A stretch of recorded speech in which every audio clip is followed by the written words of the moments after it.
კახელების პირველი იერიში პაპავას დარტყმა კარის მიმართულებით პირველი ზუსტი კარში დარტყმაც პირველივე წუთზე მატჩის დაწყებიდან რამდენიმე წამში შედგა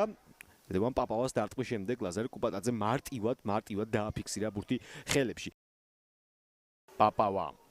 კარგი იყო ლევან პაპავა ეკონგოლო შეუძლია მას გამწვავება ერთი ერთზე ჩიტეიშვილია მის პირისპირ დარტყმა კარის მიმართულებით კუპატაძე და გადარჩა დინამო ბათუმი პირველი რეალური მომენტი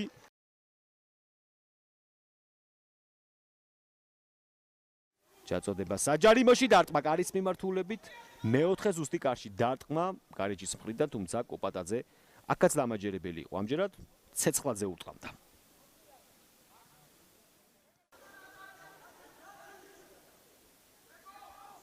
საჯარიმოში აბუსელიძე და გაიხსნა ანგარიში ესეც ასე ძალიან მოულოდნელა დინამო ბათუმმა მოახერხა გოლის გატანა და ამ გოლის ავტორი გახლავთ ლევან ხოზრევანიძე ლევან ხოზრევანიძის მეორე მატჩი ეროვნულ ლიგაში და 2 გოლი მის აქტივში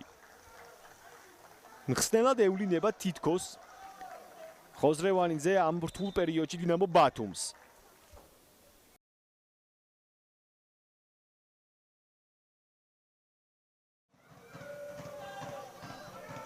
შევიდა უკვე საჯარიმოში კიდევ ერთი ჩაწოდება აბუსელიძის დარტყმა რა კარგად გაისროლა დაჩი აბუსელიძემ და რა ახლოს იყო რომ კიდევ უფრო დაეწიანურებინა საკუთარი გუნდი